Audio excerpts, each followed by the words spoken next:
boo leen bëggee am mbooleem vidéo yi bàyyeekoo fii ci Istikhama TV da ngeen di bés fu ñu bind abonné bu leen fàtte bés fu ñu def cloche bi foo leen mën a ne ci àdduna bi ngir ngeen mën a am mbooleem vidéo yi fi bàyyikoo.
kuréel bi jërëjëf bu baax a baax li ngeen def am na solo waaw amin daal pour ñaan yi léegi bienvenue aussi au professeur qui vient d'arriver et tout ça léegi ñu accueillir tonton Sëñ Mbacke way tonton Sëñ Mbacke ñu accueillir la yow yaay waaw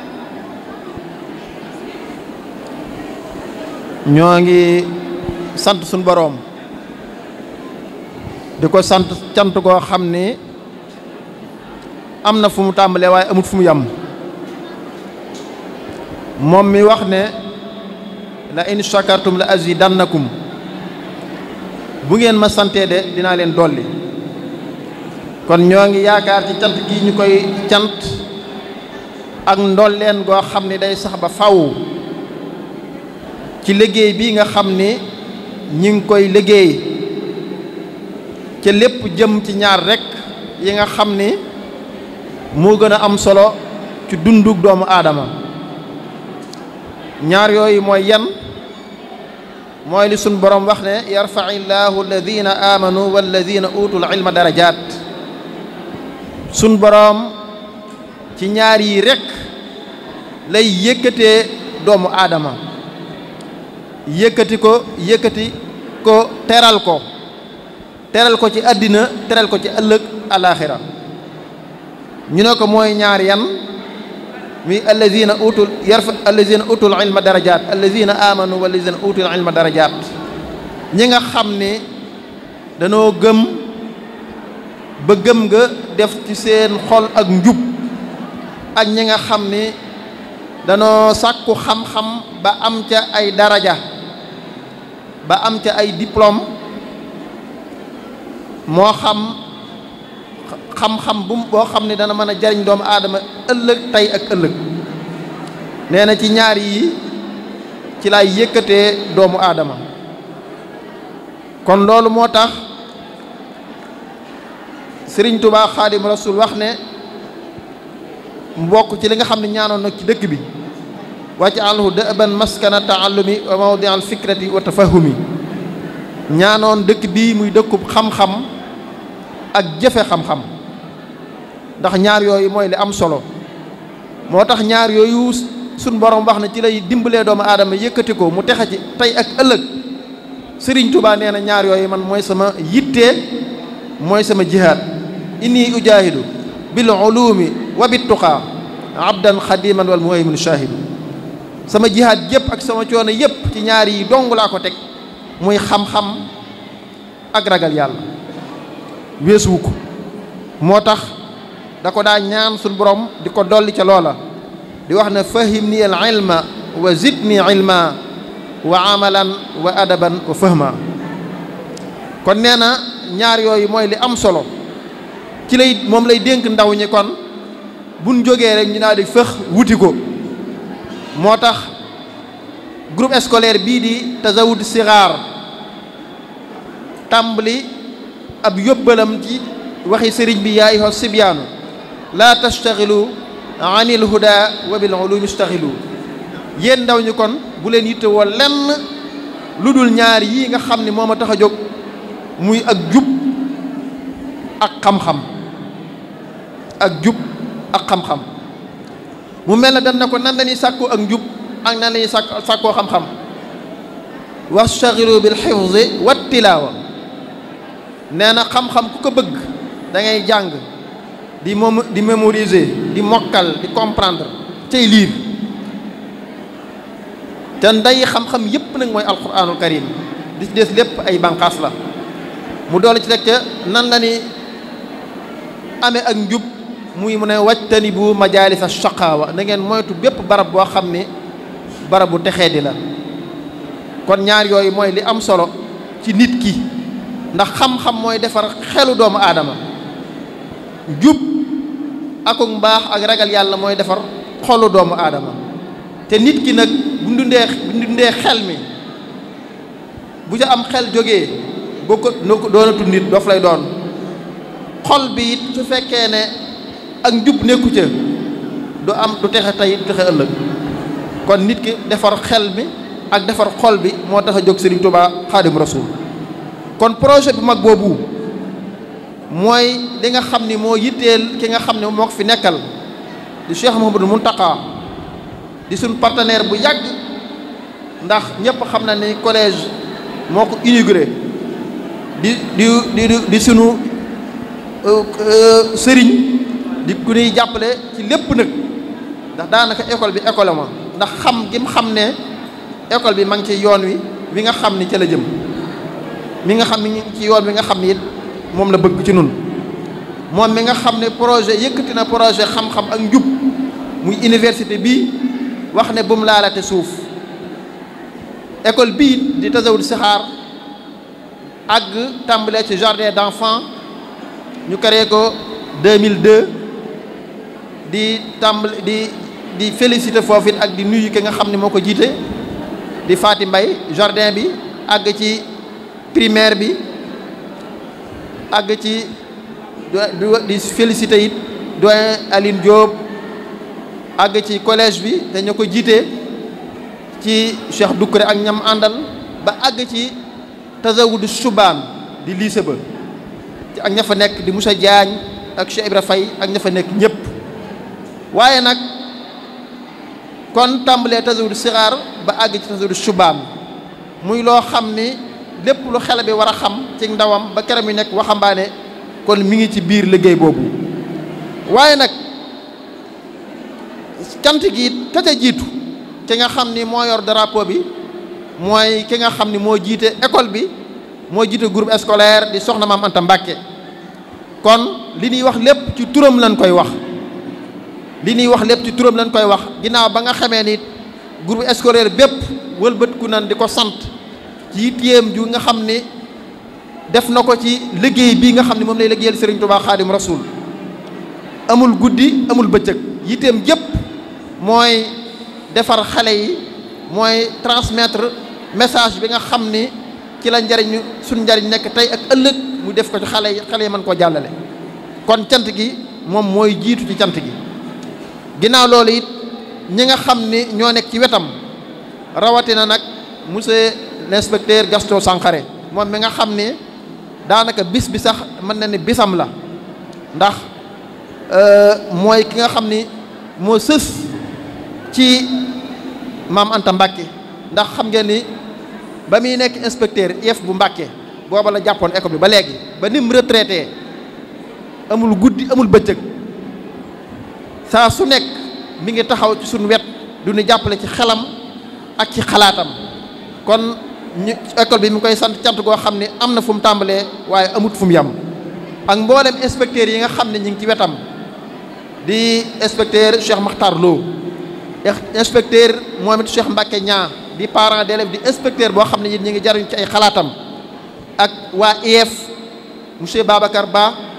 rawatina nag inspecteur monsieur Ngom mi nga xam ne it ak yeneen inspecteur yëpp yi nga xam ni jàpp nañ école bi def ko seen école jàpp nañ groupe scolaire def ko seen liggéey kon ñu ngi leen di sant bu baax cant goo xam ni am na fu mu tàmbalee waaye amut fu mu yem kon daal nan xam ne bis bi bisub cant la cant gi nag dañ ko tàmbalee ci suñu borom jaarale ko ci yonent bi sallallahu alayhi wasallam mu jaar ci Serigne Touba ñëw ci xalifa général ginnaaw loolu nag képp koo xam ne yaa ngi yëngu ci école bi li tàmbalee ca gardien yi ba àgg ca professeurs yi mboolem jàngalekat yi ñu ngi leen di sant cant goo xam ni am na fu mu tàmbalee waaye amut fu mu yem ndax tey jii buñ tasee fii di sant suñu borom ci ay résultats yoo xam ne am nan ko yoo xam ne macha allah liggéey bi kon yéen ñi nga xam ne yéen a nekk ci terrain bi muy professeurs yi ak jàngalekat yi ak éducateurs yi nga xam ni ña nga ca jardin ba kon ñu ngi leen di sant bu baax ak ñëpp ak surveillant yi nga xam ni ñooy saytu liggéey bi di jëm ñi madame Fall ak tata Anta Mbay ñoom ak Yande ak ñëpp ñi nga xam ni ña ngay yëngu ca école ba ku lim da nga juum waaye nan xam ni ñi ngi sant cant goo xam ne am na fu mu tàmbalee waaye amut fu mu yem képp koo xam ne rek yaa ngi yëngu ci groupe scolaire Kër Badiane May kon loolu lañ doon ubbee waxtaan wi di wax ni groupe scolaire Kër Badiane May nan xam ni ñett yi rek moo ko tax a jóg mooy sha'aram mooy symbole am mooy al ilmu naafi' wala amalu saalih wala adabul mardi xam-xam boo xam ne dana amal njariñ tey ak ëllëg ak jëf ju baax akub yar ak teggin boo xam ne moo lay sàmm kon képp koo xam ne yaa ngi ci biir na nga xam ne loolu mooy philosophique Kër Badiane May loolu mooy symbole am loolu mooy aw doxinam di ñaan suñu borom ñu tey jii ñu fekk ko ay at yu bare bari ginnaaw loolu xam nañ ni jàng nañ fi ay kaamil comme ni ko daa defee jàng fi ay xasida dañ ne woon kon buñ kii danañ jàng xatmu bi ñëpp teewlu ñu ñaan suñu borom yéene jën am ci école bi yéene ji nga xam ni moom la parents yi bëgg ci xale yi suñu borom defal la ci lu kawe suñ jort suñu borom muccal école bi ci zahir ak ci baatin te sàmm ko ci wattu ko kon na ñëpp teewlu ñu jàng xatmu bi nga xam ne alxuraan ji fi doon jàng ak xasida yi nga xam ne moom la doon jàng ci xale yi ndax xale yi deful ci ñoom lenn lu dul njub akuk taalibe ak bëgg sëriñ bi ak bëgg lislaam tan xam ne it sëriñ Touba mooy symboliser l'islam te dañuy wax école du milieu sëriñ bi moo fi nekk waaye képp koo xam yaa ngi ci école bi école bi li muy saytu rek mooy mbaax.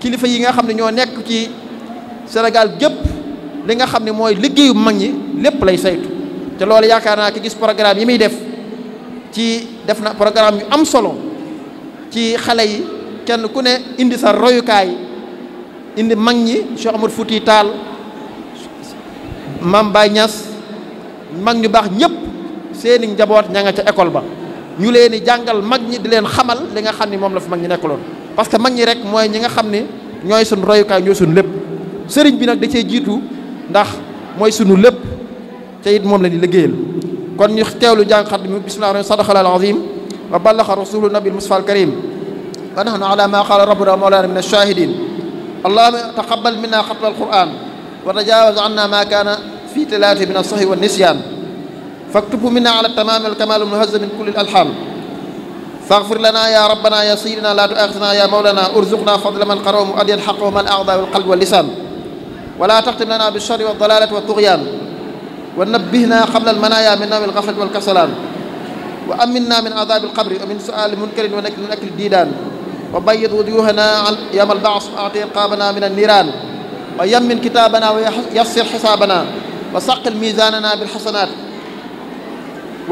وثبت أقدامنا على الصراط وأسكننا وسط الجنان وارزقنا جوار سيدنا محمد عليه الصلاة والسلام وأكرمنا بلقائك يا ديان استجب دعاءنا بحق التوراة والإنجيل والزبور والفرقان أعطنا جميع ما سألناك في السر والإعلان وزدنا من فضلك الواسع بجودك وكرمك يا رحيم يا رحمن اللهم صل على سيدنا محمد صاحب الشريعة والبرهان برحمتك يا أرحم الراحمين اللهم انفعنا وارفعنا بالقرآن العظيم وبارك لنا بالآيات والذكر الحكيم وتقبل منا إنك أنت السميع العليم وتب علينا إنك أنت التواب الرحيم اللهم زينا بزينة القرآن وأكرمنا بكرامة القرآن وألبسنا بخلعة القرآن وعافنا من كل بلاء الدنيا وعذاب الآخرة بحرمة القرآن وارحم أمة سيدنا محمد صلى الله عليه وسلم بحق القرآن اللهم اجعل القرآن في الدنيا لنا قرينا وفي القبر مونسا وفي القيامة شفيعا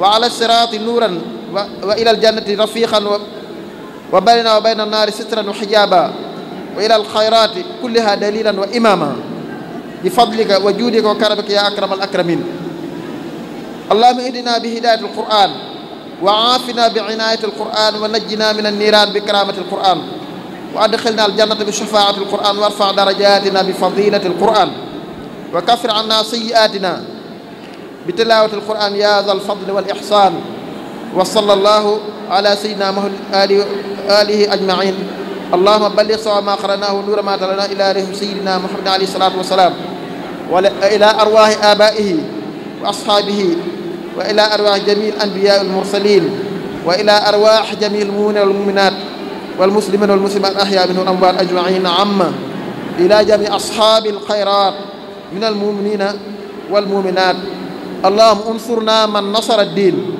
اللهم انصر من نصر الدين واغسل من خذل المسلمين آمين يا رب العالمين برحمتك يا أرحم الراحمين سبحان ربك رب العزة عما يصفون وسلام على المرسلين والحمد لله رب العالمين. Aidez-le, vous dérangez-le s'il vous plaît.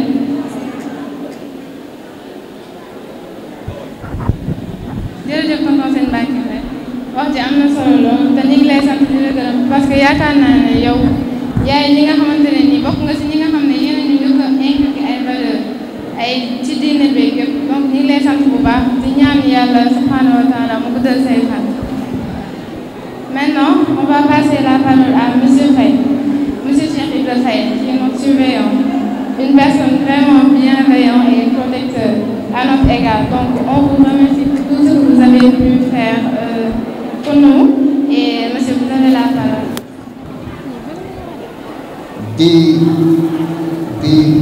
di sant sëñ bu mag bi comme il est de coutume aussi je vais dire que ñun ñëpp nañu ñaanal Cheikh Mourtala Mbacké suñ borom may ko wér ak yàgg fi te mu ànd kook taalibe yi jërëjëf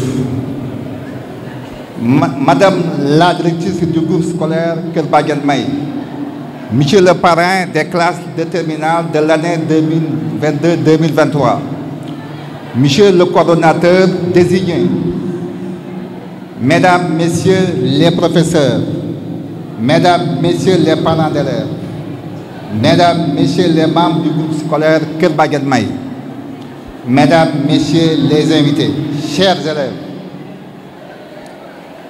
il me revient l'honneur et le privilège de prononcer l'allocution d'usage à l'occasion de la cérémonie qui consacre les bacheliers de l'année 2022-2023 et en même temps leur parrain, l'inspecteur Gaston Sangaré.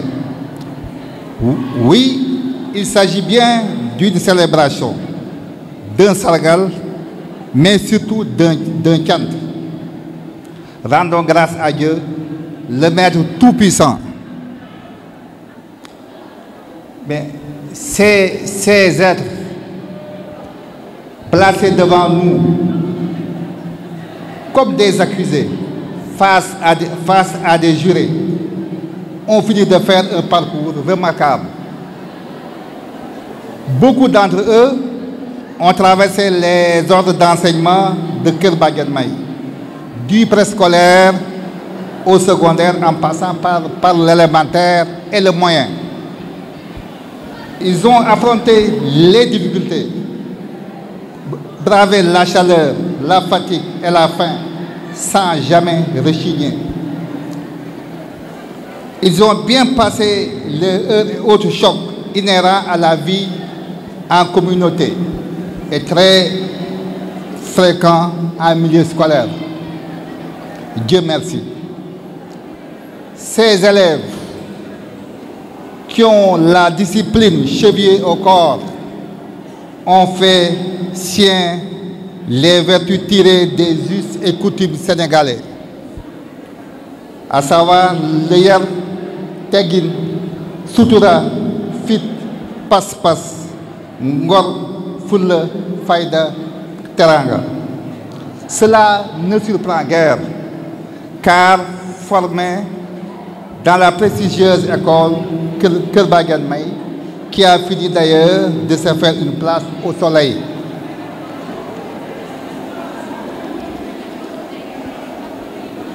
Il y a aujourd'hui un label Kër Madiabel May.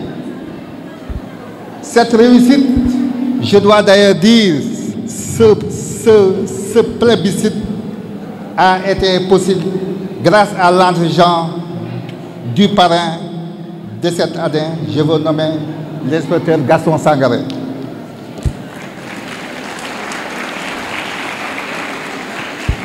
Il n'a rien ménagé des prières, des conseils, un accompagnement pédagogique, des sollicitations de compétences extérieures. Comme vous le savez bien, le professeur Assane Ndiaye, professeur de lettres, lauréat du Grand Prix du chef de l'État pour le meilleur enseignant de l'Afrique de l'Ouest, élément clé du top 50 des meilleurs enseignants du monde, a fait plus d'une intervention.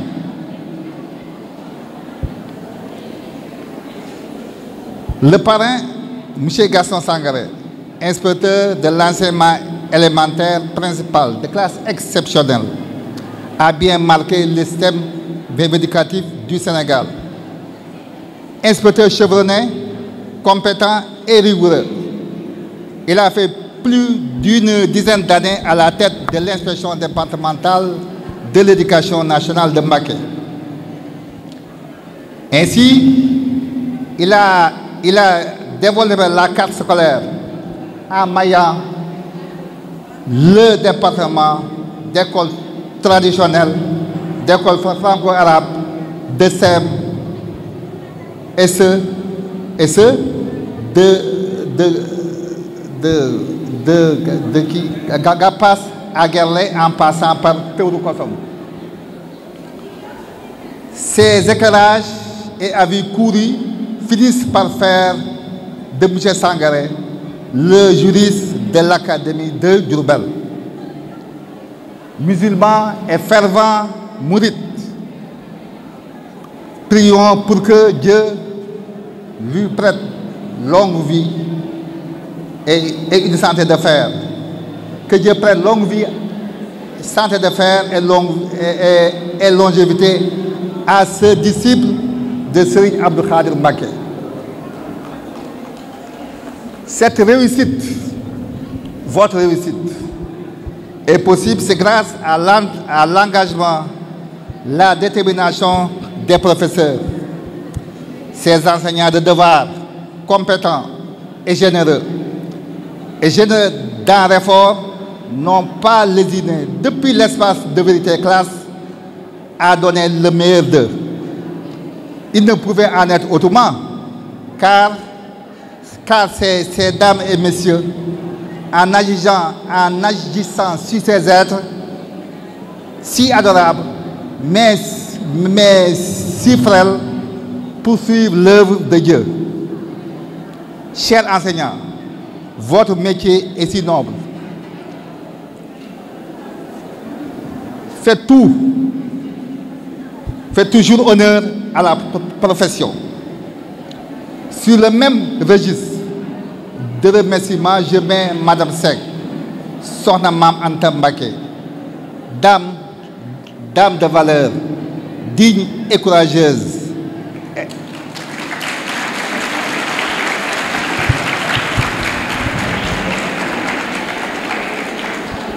J'ai dit dame de valeur, digne et courageuse.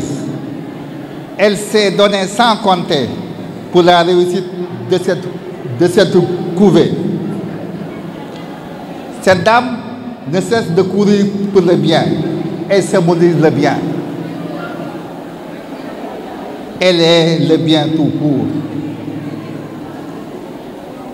Les parents d'élèves, oui, nous les félicitons et les remercions vivement pour avoir confié à Kër Badiane May ce qu'ils ont de plus cher, leurs enfants.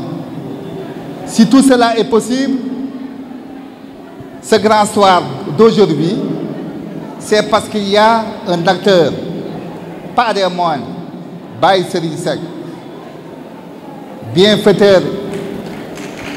Baye Serigne Seck, j'ai dit, bienfaiteur, l'invisible, il porte bien les cours secondaires Kër Badiane May, comme l'illustrent les installations et les services de qualité. Merci et longue vie à Baye Serigne, lui qui ne cesse d'œuvrer pour l'épanouissement des enfants. C'est le moment de revenir à nos chers élèves. Je devais plutôt dire à nos chers bachelières et bacheliers. Nous voilà maintenant, vous voilà du moins maintenant nantis du baccalauréat, passeport qui vous ouvre les portes de l'enseignement supérieur. Arrive alors l'heure de convoquer l'assertion qui dit que le difficile est bien le chemin. Que le difficile est bien le chemin. Faites des choix intelligents, raisonnables et persévérez. À vos suivants immédiats, vos frères et sœurs, transmettez-leur les secrets de la réussite et à eux de tenir le filon, car à Kër Badiane May liggéey bi du kii mukk ko laal suuf. Kër Badiane May liggéey bi du laal suuf. Merci beaucoup monsieur Faye. wax ji am na solo monsieur. Et on vous remercie vraiment pour lépp li nga mënti def si suñu jàng bi. Vous nous avez aidés et accompagnés durant tout notre cursus. Donc on vous remercie monsieur. Maintenant, je vais passer la parole à monsieur Mbou, notre professeur de philosophie. Moom mën nañ na wax ne moom mooy xulóowaale élèves yëpp mais li mu bëgg loon rek mooy lii donc on le remercie vraiment. asalaamaaleykum comme niñ koy tàmbalee fii ñoo ngi jiital suñu nuyoo si xalif général sëñ Muntaxa di ko ñaanal yal na yàlla guddal fanam mu yàgg fi lool te wér di nuyu parents yi di nuyu képp ku fi teew la directrice monsieur Faye ak monsieur l'inspecteur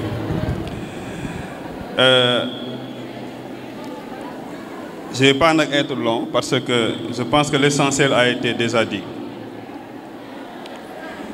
Mais je voudrais avant tout propos remercier Madame la directrice qui a bien voulu placer sa confiance en ma modeste personne pour parler au nom de mes collègues, les professeurs du lycée Kër Badiane May. C'est donc au nom de cette équipe dynamique, dévouée et engagée que je prends la parole ce matin. Qu'il me soit également permis de saluer le parrain de la présente édition, inspecteur Sankaré, qui, en n'a pas douté, constitue un modèle d'homme engagé pour l'éducation. Recevez donc à nouveau ici, monsieur l'inspecteur, l'hommage respectueux et reconnaissant. Cette année, la cérémonie de Sargal revêt un caractère tout spécial et particulier, car elle est dédiée à la famille Kër Badiane May. D'où le thème retrouvailles de la famille Badiane May. La famille, comme nous l'enseigne Cheikh Ahmadou Bamba dans Massalikul Jinan, est à supporter. Elle constitue l'un des chemins qui conduisent vers Allah très haut. Le minimum d'effort est de se soucier de ses membres. C'est pourquoi je voudrais saisir l'opportunité de cette fête des retrouvailles pour renouveler notre engagement autour du projet Kër Badiane May, projet dont l'excellence est la norme. Nous le savons tous, les professeurs constituent un levier stratégique pour l'atteinte d'un tel projet. Conscient de cela, la directrice et son équipe ne cessent d'aller à la quête de meilleurs enseignants, de meilleurs profils, pour les mettre au service des élèves, au service de son école. di wax rek ni projet Kër Badiane May ak ni ñu ko tabaxee dañu am benn directrice boo xam ne fépp fu mu dégg que ni am na enseignant bu baax fépp fu mu dégg que ni am na lu baax pour jëmale école bi kanam dina dem uti ko mu nekk Diourbel wala mu nekk Mbacké wala mu nekk fu nekk di ko def nag pour am ay enseignants de qualité yoo xam ne dinañ mën a jox xale yi njàng moo baax pour que ñu mën a am ay résultats waaye tamit au même titre que l'enseignant, le parent et le chef de l'établissement sont des acteurs clés pour la réussite scolaire et sociale de l'élève. Et j'insisterai sur ce point qui fait d'ailleurs l'originalité du projet Kër Badiane May que nous portons. Construction collective et de poursuite d'objectifs communs. C'est le moment également, chers collègues, de dire que d'énormes efforts à tous les niveaux ont été faits dans le cadre de la promotion de la réussite des élèves, donc de l'excellence. Je serais même tenté de dire que c'est très bien, vu les résultats de cette année. Mais, chers collègues, je pense qu'on peut mieux faire et on fera mieux pour construire ensemble ces résultats à venir, c'est-à-dire avoir 100% au bac avec 100% mention.